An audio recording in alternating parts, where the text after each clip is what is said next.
Yun na guys, tapos na kami latag ng damo. Yan.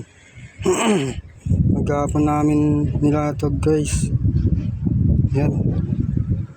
Ganyan pa rin siya. Di pa. Pero pag kumapit na ang kanyang ugat, magiging ganito na. Green na green guys. Yan. Sobrang init.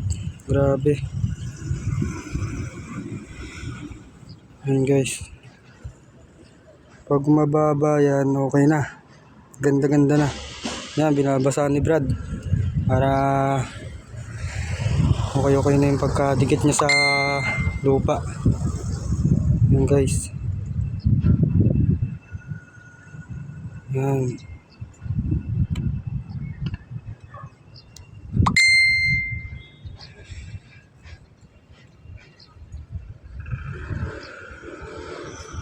Bukas naman guys.